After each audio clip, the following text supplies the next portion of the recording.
shot at. Really? Well, Or is it a faux? somebody did. Oh, it's a faux Troy Polamalu. Sounds like something Shaq would do. How you doing? Do you want a description on this? Can you hear okay? Yep. Okay. Where's Troy Polamalu? Oh, there, yeah. Right there. above Passion? Huh? I was guessing Adkin because of the hair. Rolling Stones. Gather no moss.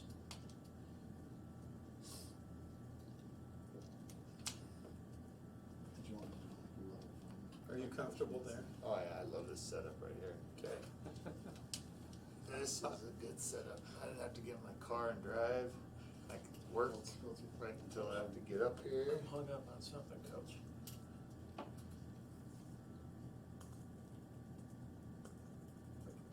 Usually I'm driving over to Courtesy Ford listening to this. Yeah.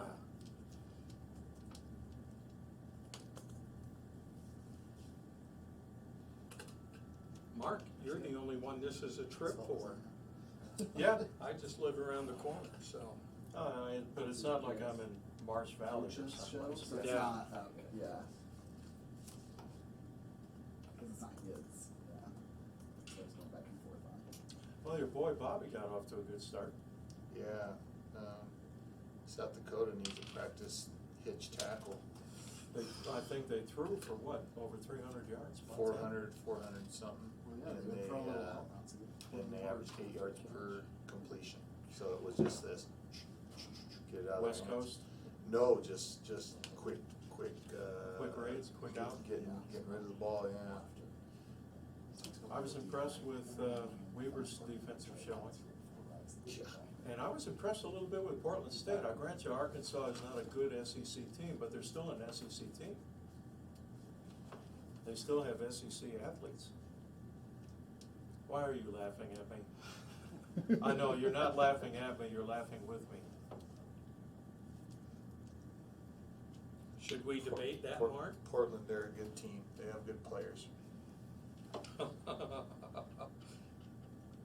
Coach. Coach's boilerplate. Do you want anything to drink? Do you want anything to drink before we start? Okay. Yeah.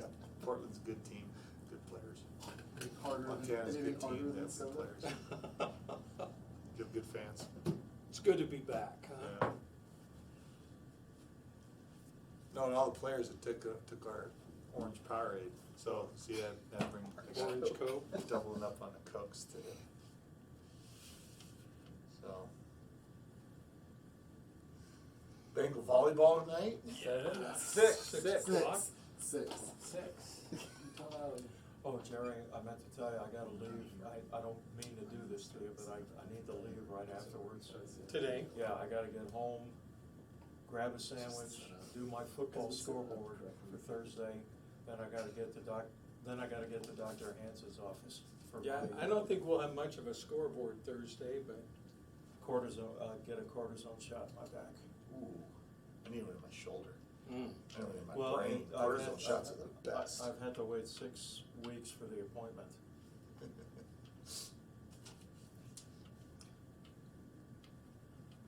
and here we go. The Titanic has sailed. Oh! What iceberg?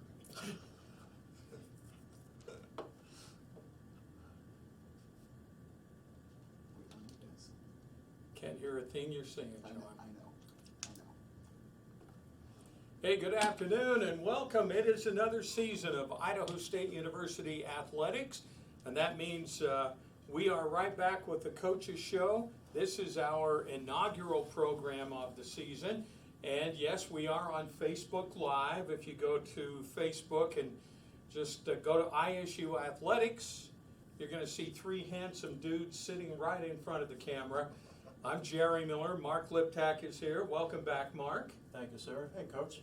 And ISU head football coach Rob Phenicie. With his usual smile on his face because he has to deal with us for another hour. There you go. You got me the whole hour today. No, Oh, okay. no, what, I didn't get a Don't schedule. make it I don't any know longer. what's Don't going make it any on. longer than it needs to be. this Thank is, you. this is only a half hour of acupuncture, so. It's good to see you back and it's good to see you smile.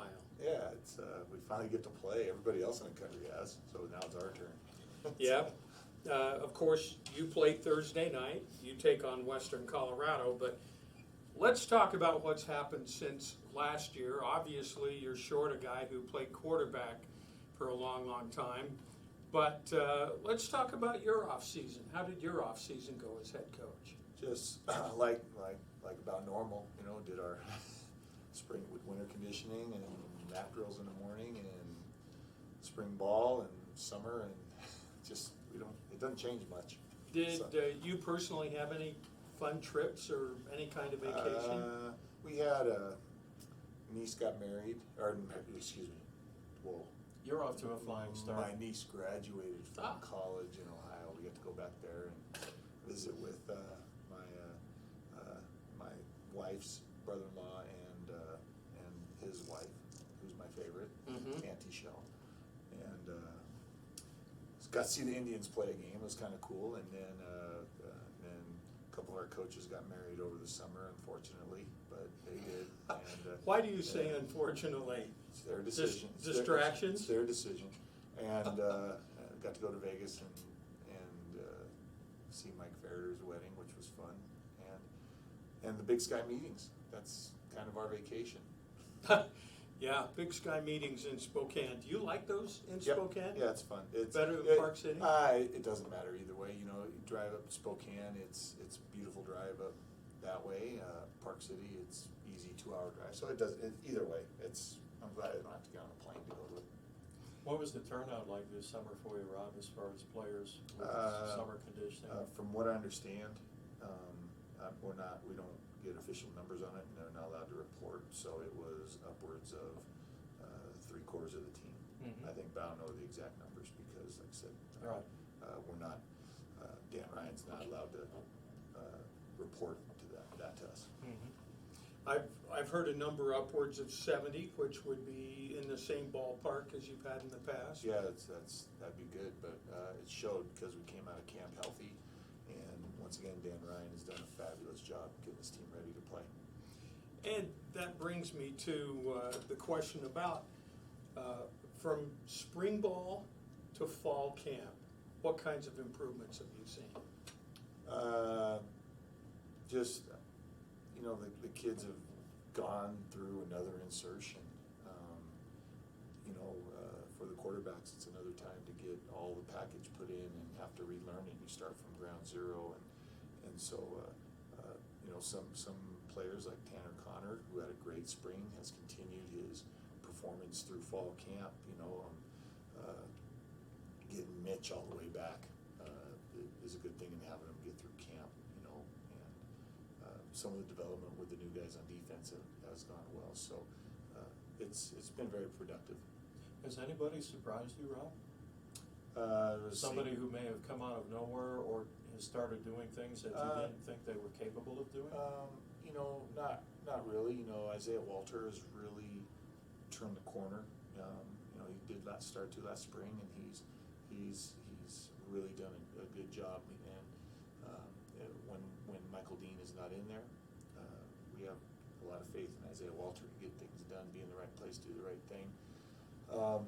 Defensively, two guys, Terrence Jones and Garrett Crane from Highland, they have transformed their bodies a little bit and putting on a lot of weight and look really good. Christian McFarland, it's good to have him back. He's done a nice job as well. So guys have done a good job. Everybody wants to know about what's going to happen at quarterback, and I know on the two deeps you've got both Gunnar Amos and Matt Struck, and if I remember correctly, one of maybe it was one of the reporters from the Journal indicated that you had said both are going to see action. Yeah, we'll have a quarterback on the field. We'll play with one. That's a really good idea. Unless you're gonna go strictly to a wildcat. No, we're gonna play with. We'll have a quarterback out there. There will be one. Coaches never change, No, folks. It no, doesn't, they you know, don't. year to year, decade to decade, they don't change. So we have to put one out there. Yeah. So there'll be well, someone out there. Now, this week, and again with your first game coming up, Steve obviously- Shack is going crazy back there laughing. Because he hears this every day from me. two He deep. gets tired of it. You release your two deeps Yeah. early in the week of a game. Yeah. So your first ones are out, and we could go down all of them. I don't want to touch on every position, but how do you determine a number one and a number two, and maybe who's back there? What do you look for through camp, and helps you decide this is my guy? Consistency in performance. You know, you have to start somewhere, and if you start a one and don't do anything to prove otherwise, you remain a one. But you know, sometimes you take guys that are a two or a three and plug them in with the ones to see how they would perform, and that'll also help guys move up and down the chart. But basically, it's just like I said, it's a performance related issue. Do you have guys who absolutely have locked down positions regardless of what happens, or is every day a battle for that spot? For the most part, I mean, Mitch Geller's going to play. Michael Dean's going to play. Okay. Yeah. Ty but Flanagan is going to yeah, run. but you have to perform on a daily basis. We can't have an up and down. We know we need to be on a straight level, consistent basis. So, you know, there's other things. You know, when you get into this time of year, it's schools, study hall. It's, you know, all that stuff comes into play as well. We're not an NFL team, so you know you have to take care of business all across the board. And but you have to, you know, the way that we practice. There's no such thing as a gamer. I don't believe in that. You know, I got to Montana back in 2003, and we had a receiver who was pretty good, but they said, "Oh, he doesn't practice good, but hey, he's a gamer." And I'm like, "Well, I don't know what that is."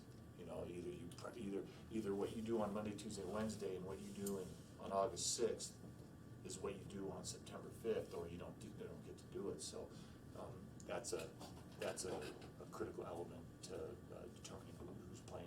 You have to perform on a daily basis. You don't buy into the Allen Iverson philosophy. We're talking about practice. Yeah. Yeah. No, it's. I firmly believe, you know, what you do on a daily basis is what happens in the game on Saturday or Thursday this week. We're talking with ISU football coach Rob Phenicie. The Bengals open their season Thursday night, 6:30 kickoff against Western Colorado. And we'll have the pregame show here on KMGI and the Bengals Sports Network starting at 5:30. The game will also be on Pluto TV, and I think we have a new channel this year for Pluto, 543, and that will be on live as well. We are on Facebook Live right now, but we're going to take our first break as we talk with ISU football coach Rob Phenicie. We'll pause and come back after these messages on the Bengals Sports Network.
We're on the ISU Coaches Show with ISU football coach Rob Phenicie. We are live deep in the corner of Holt Arena with head coach Rob Phenicie. And Rob, indeed, let's talk about your lineup. You are going to have a quarterback in the game.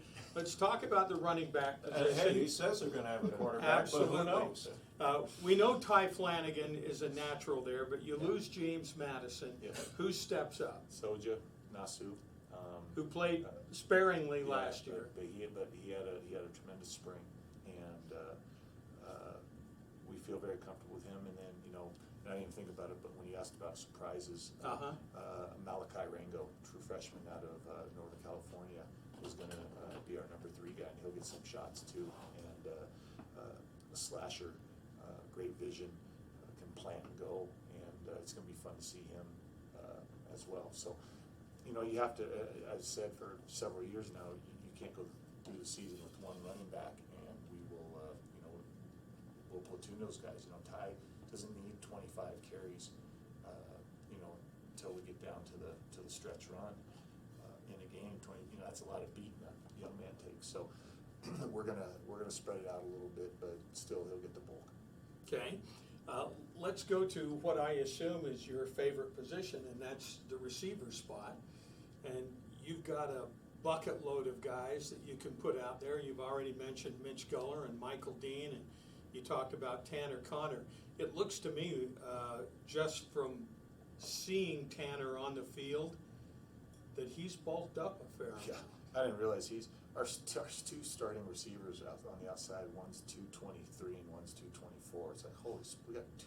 I mean, that's tight end size back when I was playing. Yeah. So they're a couple of big kids out there. But Tanner, like I said, Tanner has come along, developed into a fine receiver. He's into his 4th year here in the program. He's a redshirt junior. And we obviously know his speed Yeah. because he's a hurdles He's a champ. hurdles guy. Big Sky champ. And if he can go out and perform like he has in practice, he's going to have a good year. But then everyone on the 2s you can plug in. It doesn't matter. You know, we have the top 3, and then obviously Isaiah Walter. But then everyone else behind, you know, it's a grab bag. Anybody can play, and we feel comfortable with putting any of those guys in the game. Between Matt Peterson, who has a lot of experience, and you have Isaiah Burmer and the Reynolds brothers. There's a good group of young men right there that can fill in admirably. Tracy Reynolds, the younger brother, and of course Scooby is a guy we've had in the program for years and who has just been dogged by injuries. Does it look like he might be ready to? Yeah, he had a good spring finally, and we're excited to see what he can do. I'll give the kid credit. After 2 back-to-back ACLs, Yep. a lot of guys would say, look, it's just not in the cards. Yep, but he persevered. When you're coaching, and that's what you do with the wide receivers, what are the top 2 or 3 things that you focus on with them? First of all, you got to do the right thing. You can't have busted assignments, but we're a big stickler on what I call separation and releases. You know, we're footwork is big, but understanding and having the ability to adjust on the fly is important at all positions, because the coverage can change on snap, and that can change your route. Like I said, just doing the right thing, being in the right place, and then obviously, as a receiver, catching the ball. And if you can't catch the ball, you can't play receiver. Unless you're at Air Force or Cal Poly. Then you never see the ball in the air. Or Navy, or, yeah. You mentioned some of the things a receiver has to be able to read when he's coming up to the line of scrimmage. How soon or how much time before the ball is snapped does that receiver have to know what's going on? You look for your pre-snap reads, you look for your indicators and all that stuff as to what the defense is giving you. But you know, our defense does an exceptional job of what we say holding the coverage and disguising what they do, and it's hard sometimes for us. So you have to adjust on the fly, but you just have to react to the movement of it. You know, there's 11 guys on the field, but it comes down to 1 or 2 guys that you just got to look at, and that can tell you what's going on. So if you can handle that. Then the other thing with all the receivers is, if you can play every position, that makes you even more valuable. Don't just learn, hey, one position here.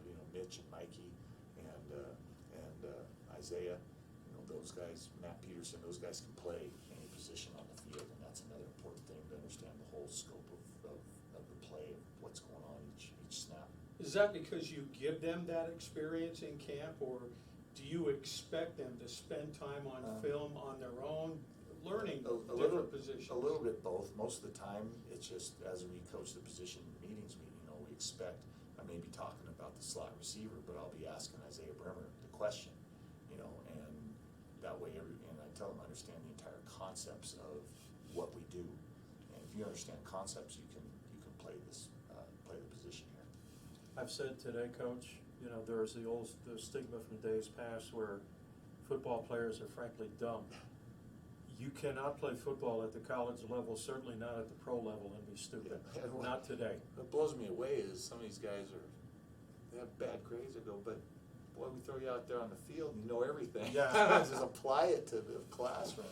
Jeez. No, you cannot be stupid and You play get football 4 today. O's. Yeah, exactly. You can't. You have to be.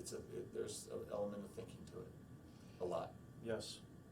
Let's go to the offensive line, where you have a lot of experience coming back there. Talk about where it all starts. Well, Dallin and Jake Molnar, two that have started for the better part of 3 or 4 years. I know Dallin for 4 years. Dallin at center. Yeah, and that's hard. It's gonna be hard loss at the end of the season when he's gone. Jake's been a mainstay at guard, and with the addition of Preston Holfelds last year, that was a good mid-year JC signing. He goes on the other guard Yeah, spot. he's the other guard, and then Dakota at tackle's been there for a couple of years now. Dakota's played every position on the offensive line, very versatile, and Jack Tufono is replacing Brian Finianganofo at left tackle, and Jack actually started the first 3 games last year for us, so it's not like he's an unknown deal. He's added a lot of weight to his body as well. He's up to close to 290 now, so he's developing just the way we thought he would. Coach, how long does it take an offensive line to get used to the quarterback, regardless as to who's playing quarterback for you on Thursday? Yeah, I don't think long, because they just listen to commands. Quarterback comes up, makes a mic call, or makes a protection call, or makes a check, or something like that. And we don't have a verbal snap count, so there's nothing there from that. Okay. So I don't think that's an issue. You say you don't have a verbal snap count. How much is that changing in college football? So often you see either a quarterback will lift his foot or slap his hands. Yeah, silent count. Yeah, and why is that? So you don't have to deal with crowd noise, period. That's the easiest thing. So and it's just do it all the time so you're used to it. And that's why we practice and scrimmage a lot with music, and rather than just playing jet engine blowing like crowd noise, you never play football in a stale environment.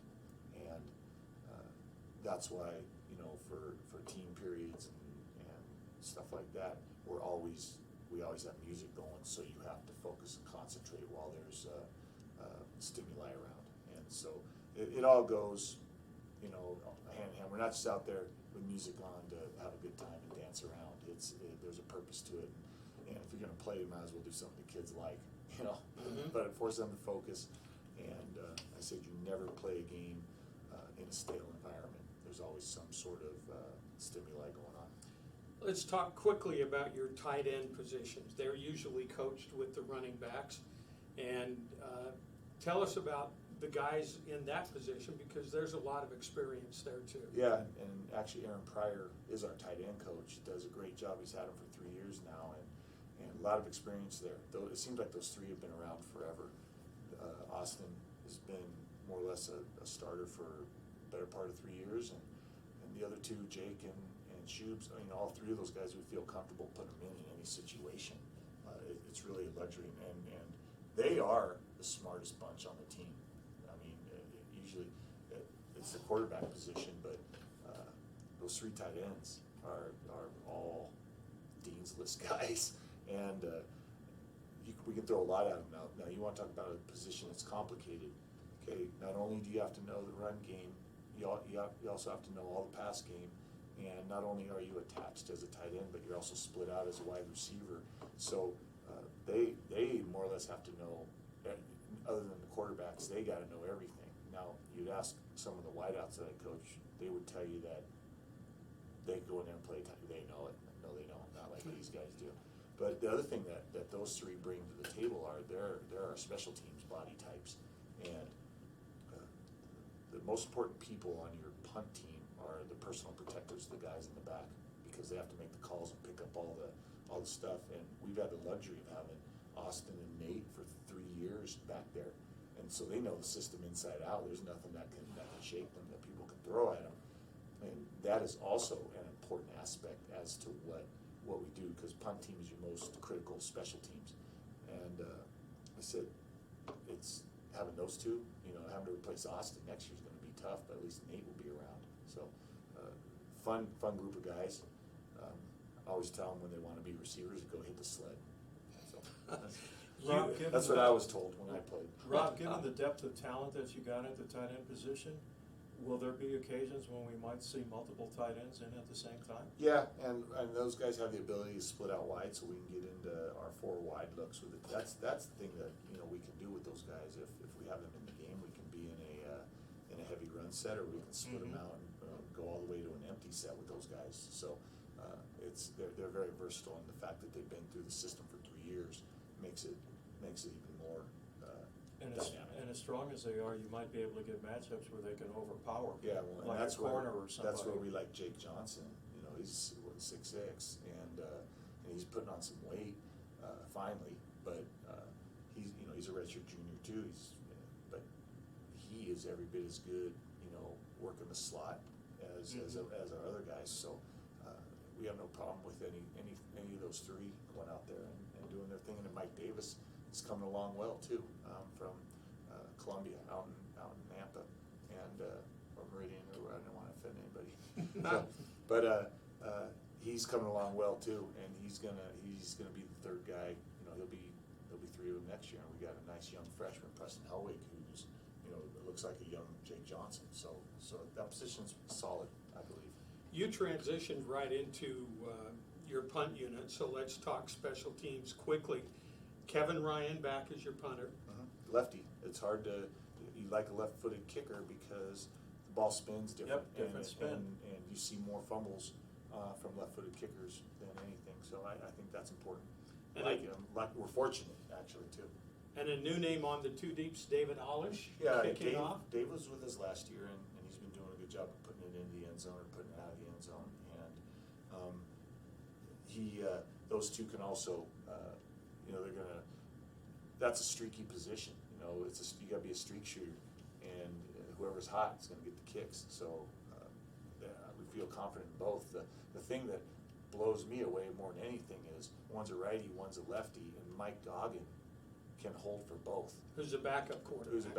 But he's our holder, and holy cow, I can't believe what he does. I mean, you're so used to, for a right-hander, catch putting it down, but boy, he just turns around when lefty's up, and it's amazing. It blows me away. And on the 2 deeps, Coach Mike Dean going to be getting some punt cover, punt return. Yep, Mike and Christian have done a good job. Soja and Isaiah. If I say Zeke, I always mean Isaiah Walter. That's his nickname, Zeke. So if I say that now, then throughout the season, when I say Zeke, everybody knows it's Isaiah Walter. It's easier to say Zeke. But yeah, Mikey's gonna get some punt, and I think in our punt return meeting this morning, Coach Fiafia said Mikey told the punt return team if he scores a touchdown, he'll buy them all lunch. And Mikey said no, but No. yeah. Only a few minutes left, but an area that I think everybody expects to be improved this year is on the defensive side of the ball. Your offense has rarely struggled to put points on the board. The biggest struggle has been trying to allow the opponents to score fewer than your offense. Tell us about your defense and what you're most excited about the improvements you've seen. Well, we have some returners, Cody Graves, and Adkin Aguirre, guys that all preseason, all conference. But I like the speed of what Coop's doing with the bunch, and they're doing a lot of movement, and it creates some headaches for us during camp. I think we've added some Division I transfers and JC guys that are gonna make an impact as well. But Kainoa has done a good job with his. He's put on a lot of weight, and Kenneth Smith has come along as another inside linebacker. Aaron Manu from Highland High School, local kid. He has ability to play 3 of the 4 positions. So he's kind of like Isaiah Walter with the offense. He can jump in there anyway. Luke Holloway, from the time he's gotten here, how he's transformed his body into a good-looking outside linebacker. And once again, we'll go to Dan Ryan on that. And O'Shea Trujillo, for as much as he yaps out there and drives me crazy, He can play though. Yeah, he flies around. And then, like I said, C-Mac back there at safety is he's kind of he's elected a captain, and he's kind of a solidifying deal back there, a quarterback back there, gets everybody lined up. Christian McFarland. Sorry, Christian McFarland. Anthony Ricks on his 6th year. His body's transformed a little bit, and finally looking. We're fortunate to have him for the 6th year, but he's put his time in. He's had 2 solid off seasons. Finally got his body to where it should be. We feel solid with Anthony, Jay Irvine, and Caleb Brown, and Colton Band. The 4 corners have all done a real good job. Manasseh Time transfer from Hawaii will be a safety that'll run around and make plays back there too. So said Coop has gone out and recruited what they needed to fill some spots on the defense. I think that's the area, Coach, that's gonna surprise a lot of people. I think your secondary is gonna be pretty good. Yeah. Assuming they stay healthy, I think they'll be pretty good. Here's one for you, and I did not realize this. How many, just off the top of your head, how many PIs did we have last year? It's gonna blow you away. 3. I was gonna guess 3. 6. 3. And only I think 2 of them were on. One was on the corner. I don't know. It blew me away. I would have said it feels like 28. It's like, yeah, every time they throw a ball, we get a PI, but 3. So Cam Yancey done a wonderful job with those guys. Yeah, I think the secondary is gonna be one of your surprising strengths. Obviously, pass rush has got to be a key as well. That helps the secondary. Talk about your D-line and where you see improvement this year. Yeah, like I said, You mentioned Kainoa. Yeah, Kainoa and Bubba Gilbert is Bubba. Okay. Gilbert Varela. You got Yeah. a nickname for everybody. Well, their names are too long. And TJ from Highland High School as well. You see we got some local flavor on the defense over there, particularly from Highland. We got 3-4 guys, and those 3 are solid. We've brought along a new coach, Lay Talamaivao, who played at Utah, and they have certainly responded to him, and they're playing with a lot more active, and I said just a change for them. They've done a real good job, and Lay's done a real good job with those guys. Like I said, I'm excited to see Garrett Crane and Terrence Jones and Ramo finally healthy. He's back, playing the nose guard. So it's a good group. It's probably the group I talked to least on the field. Is that good? I guess, I don't know. I'm usually yelling at O'Shea, so. Not the linebackers. O'Shea is the defensive version of Mike Dean, There you where he's just always on the guy. Yeah.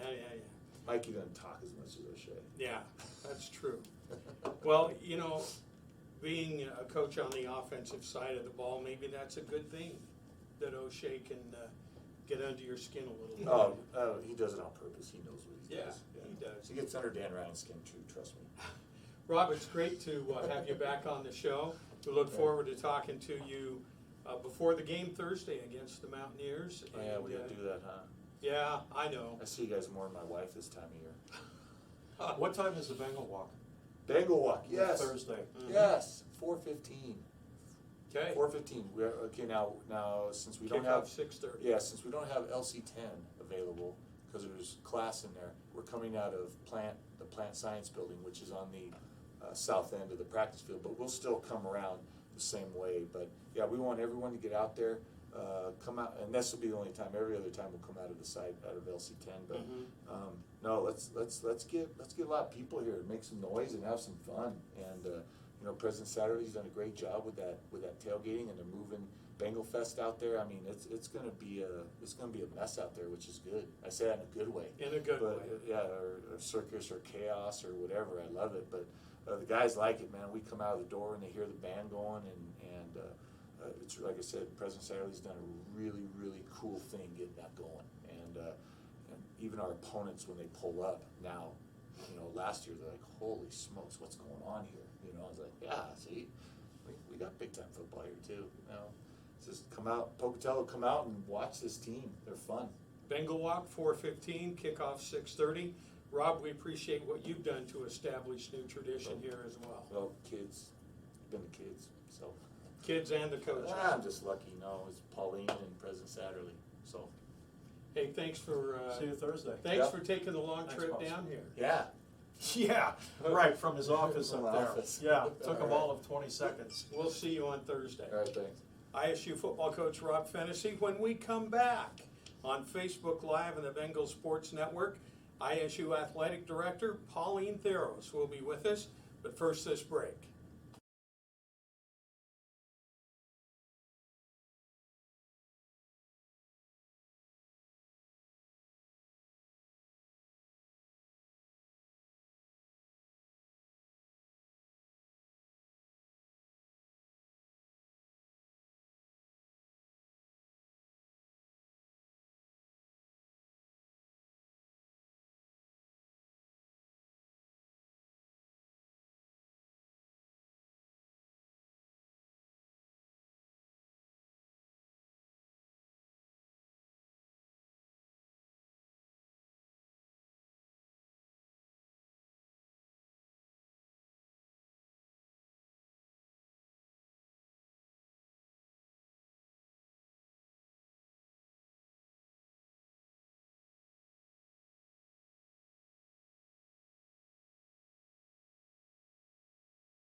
Coaches Show. We are on Facebook Live. We're on the Bengal Sports Network, KMGI, 102.5 FM.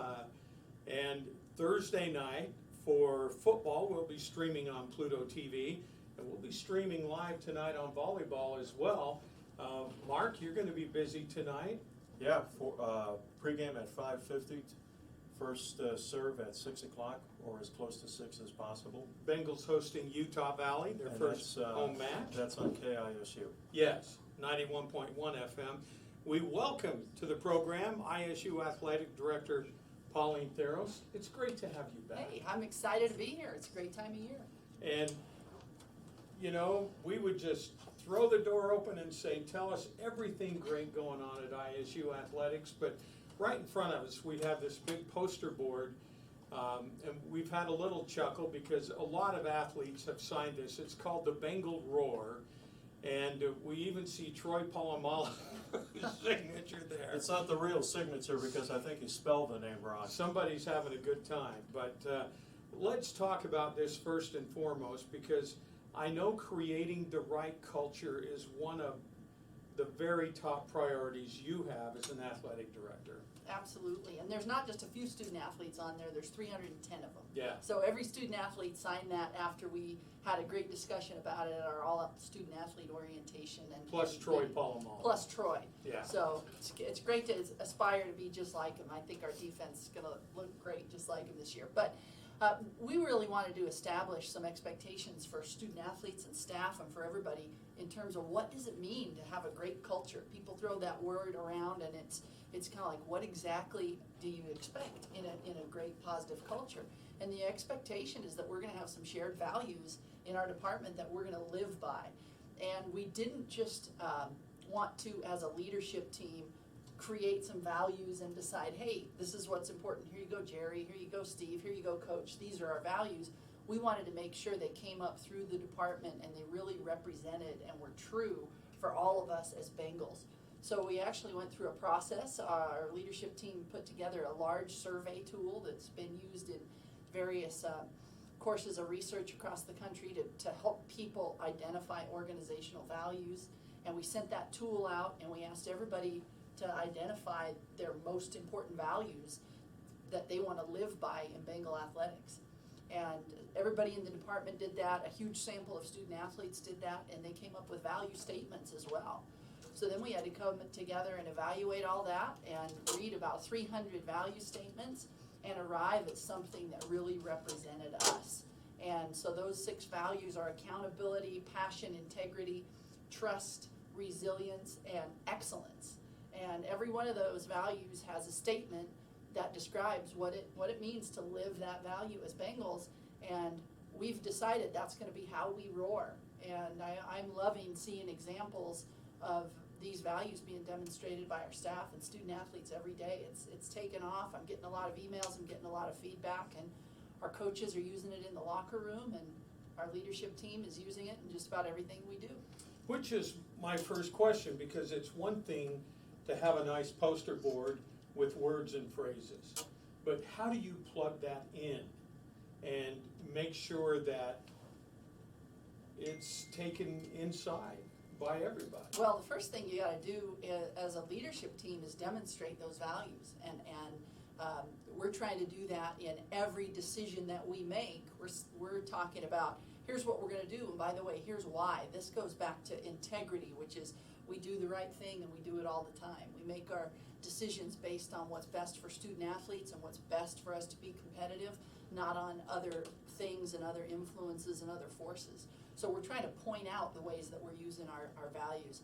Actually had some cards printed up that have all the values on the inside, and whenever I see somebody demonstrating one of these values, I'm circling it in that card and writing them a note about what I saw happen. And our coaches are doing the same thing in the locker room. I mean, call up Bengal Works or sign up, and they're doing an awful lot of work for us that include these values, because we're keeping it in front of our staff and student athletes, and we're going to talk about it a lot. And every time we have a question in our mind, we're going to refer back to these values and make sure we're following them when we make decisions. Go ahead, Mark. What's been the hardest thing, Pauline, for you now that you are the actual athletic director, not interim?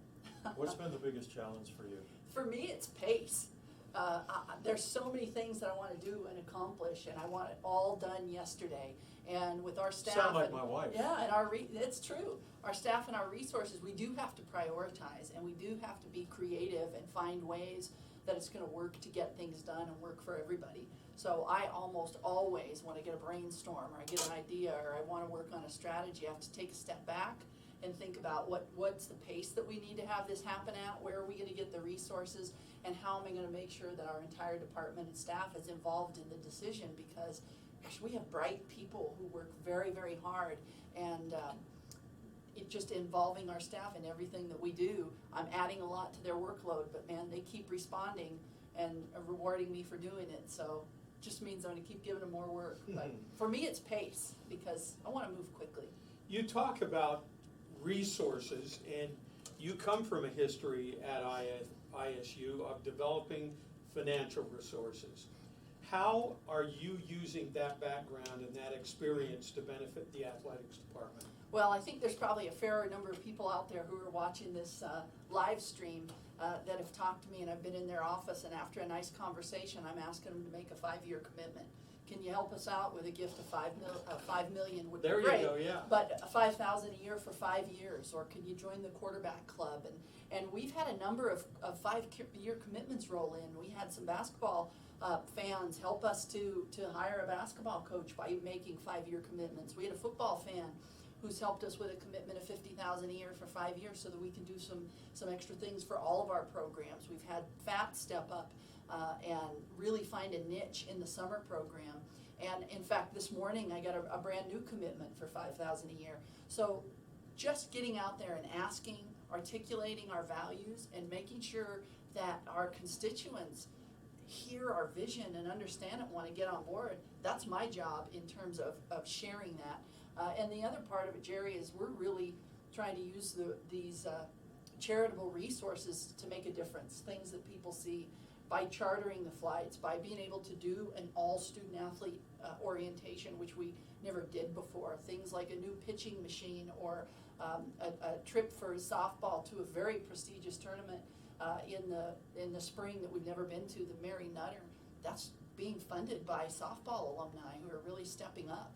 So people are supporting us in a robust way, and we're going to show them the difference that makes. Do you find, Pauline, that the contributions, at least to this point in time, are more from individuals or from businesses? You know, both our corporate sponsors and our alumni and friends and fans are stepping forward. I mean, every week it seems to be greater and greater, and we're elevating the bar and raising the bar in terms of charitable support, because I think that our constituents are seeing what it means. You know, really great athletic departments are not built on state budgets. They just aren't, not anywhere in the country. And Never. When our constituents point out schools and say, we want to perform more like they do, or they do, then they realize that our donor base has to perform more like their donor bases, and they're answering that call, and it sure makes my job fun. But we're going to keep asking, and we're going to keep using those resources to do meaningful things. Seems like a natural follow-up with President Satterley coming from the Treasure Valley. Are there doors that have opened because of that as well? Certainly, you know, President Satterley, just with his vision and his energy, has got the attention of people, and it absolutely makes it easier to get appointments and open doors, and we're able to talk about a one university, one team vision, and so that what I say matches my actions and words, and it matches where the university's going. So that cohesive vision is really, really good for fundraising. We're going to take a break. We're having a great conversation with ISU Athletic Director Pauline Thiros. When we come back, we'll talk about some more of the things going on in the department, growth, change, all of those sorts of things, as we continue on today's Coaches Show right here on Facebook Live and KMGI 102.5 and the Bengal Sports Network.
Holterina with ISU Athletic Director Pauline Thiros.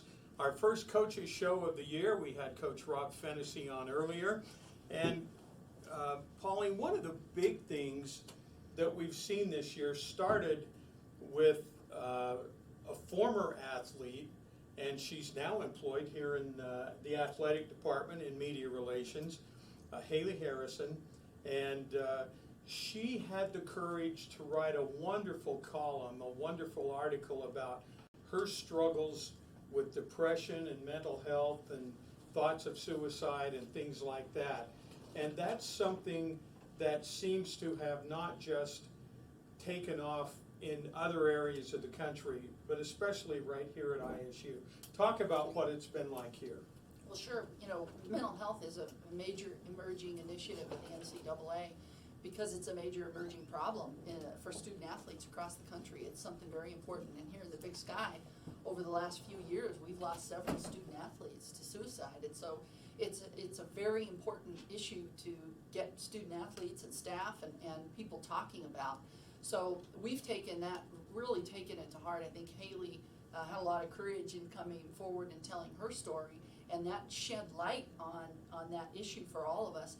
And we were fortunate this year to have our FAR, Dr. Carolyn Farry. We all call her Smitty. Everybody knows her by Smitty, of course.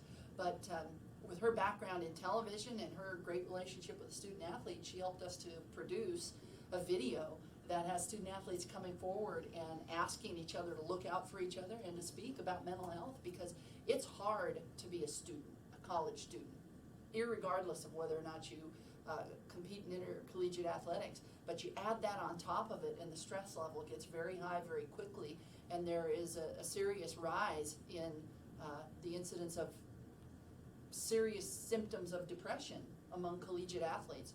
So we're speaking about that. We're bringing a very special speaker to campus, hopefully this spring, that we're going to be able to announce to work with and talk with our teams and student athletes.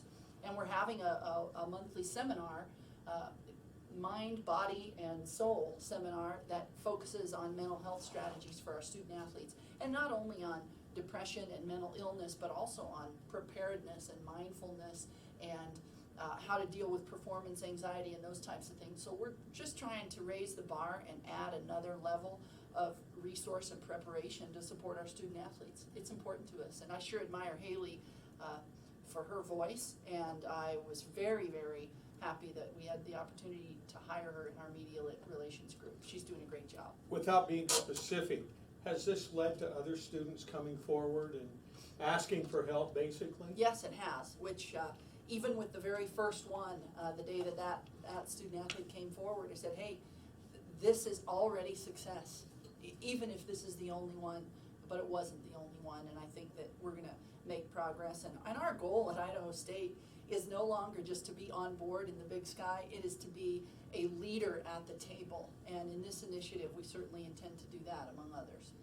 We're going to take one more break, and then we're going to come back and wrap it up with Pauline Thiros, the athletic director at Idaho State University. We'll be back after these messages on the Bengal Sports Network.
Our final segment of our inaugural coaches show of the 2019 and 20 season underway. We're talking with ISU Athletic Director Pauline Thiros, Jerry Miller, and Mark Liptak here. Mark will be calling volleyball tonight on KISU. The Bengals hosting Utah Valley at 6 o'clock at Reed Gym. I'll have soccer duty Friday night as the Bengals take on Boise State on the practice field just south of Holt Arena, and that's a 7 o'clock match underneath the lights. Pauline, you made a number of coaching changes since you have stepped into the shoes of being athletic director. What leads you to doing that? You know, a lot of things. I mean, that's never a decision to take lightly, but I think that we have to look at, is our team performing up to the level that we think we should? And over an extended time, if that's not happening, I think that, you know, with a coaching background and in athletics, you have to look at whether or not a change could help. And obviously in these cases, we thought it could. The other thing we've got to look at is just performance in terms of our culture. Are we building what we want in terms of a team with the right values, the right behaviors? Are we doing the right things the right way that ultimately is going to produce those outcomes that we want in the future? You know, academic performance, team culture, winning and losing, all of those things play a part. And so those decisions are never easy, but I think that we've made some positive changes.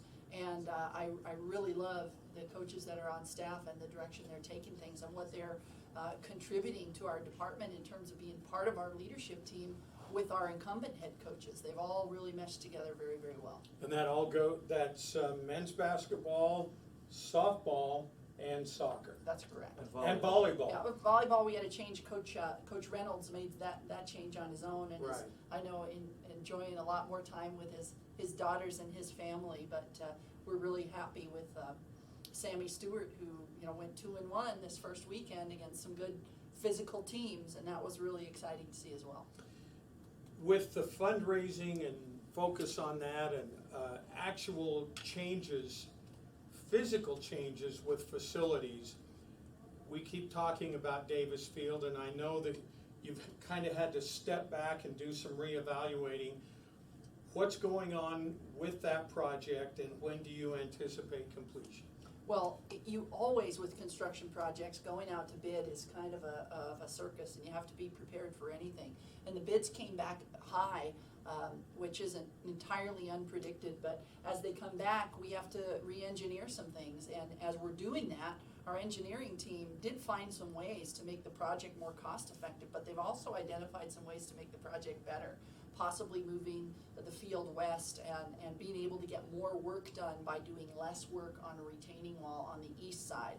So that's something that before we go forward, we're actually spending a little time and money right now to engineer that plan and possibly go to bid with something new within the next 30 days that might just cost the same as a reduced plan, but get a little bit more done. So in the end, I think whenever you're thoughtful about these projects and you keep looking at the very best way to do things, you find some alternatives that might improve the project and the program, and that's where we are. But we'll be going out to bid again here in the very near future, certainly well before the end of the year, and my hope is still that we begin construction on this in the spring, and that we'd be celebrating a new venue before the end of the year. But in construction projects, you always have to be prepared, and we'll see what happens. But the point is, there's absolutely no wavering on the institution's commitment to getting this done.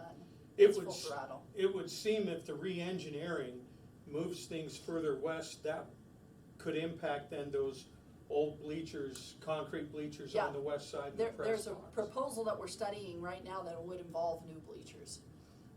So I'm sure a lot of people could get behind that. I think so. I think so. So we want to make sure that when we complete the venue, that we absolutely do it right, and we don't do something that's going to need to be, revised and reconstructed in a short term of years. Yeah, then you're just wasting your money. Yeah. So we're making sure to explore all of those possibilities a second time. Most people that know that you have a daughter now playing volleyball at Gonzaga. How tough is it to split that role of being the mom who coached her daughter and yet is running an entirely different athletic department and trying to be every place that you want to be at the same time. Yeah, well, thank goodness for live streaming. You know, the way the schedule worked out this year, I'm actually going to see her first 3 weekends of play, and then I probably won't see her till Christmas, and that's okay because I know that she's in very good hands. But I'll tell you, there's nothing that punctuates the responsibility that we have as student athletes like dropping your own daughter off in an intercollegiate athletic program. It's a great reminder of what our commitment level and what we need to devote to our student athletes, the level that needs to be at when you put your own child in that situation. So I'm always very, very mindful of that. But you know, when you send your student athlete off to an intercollegiate athletic program, it's time to let them fly, and she certainly is going to have the opportunity to do that without hearing much from me. Well, what are you looking most forward to this year as we wrap up today's show? Well, as we welcome all the student athletes back, you know, they just seem to have a new purpose and a new energy about them that's very, very exciting. You know, a day doesn't go by without 2 or 3 of them popping their heads into my office. And, you know, last year that didn't happen. And they actually look stronger. They're performing better. We had the benefit of a great and robust summer program that I think got them in shape. And just the And new it was look. more than just football. It was more than just football. It was across many sports. Most of the student athletes that applied got the assistance, and man, did they put it to work. So I'm just excited to see them starting to reach their full potential. That's our goal. Our goal for them is for them to be their very best, and I can see it pouring out of them this year, and I'm excited to see more of it. Thanks for taking the time to be with us. My pleasure. It's a lot of fun. Mark, good luck tonight with the volleyball broadcast. If I get into trouble, I'll call her. No Okay. problem. I'll be there. I'll be there watching the Bengals. Volleyball at 6 o'clock tonight, Reed Gym, Utah Valley. Football Thursday, 6:30, Western Colorado. 5:30 pregame. 5:30 pregame right here. And soccer on Friday night at 7 o'clock, and that will be at the ICCU practice field right outside Holt Arena. That wraps up our show. Our thanks to Brandon back in the studio, to Steve and John and all the work they've done here to make sure that this thing worked right on Facebook Live too. We'll be back here next week, but it will be on Thursday before the 2 days before the ISU at Utah football game. That's it for today. Have a good one. For Mark Liptak, I'm Jerry Miller, bidding you a pleasant good afternoon.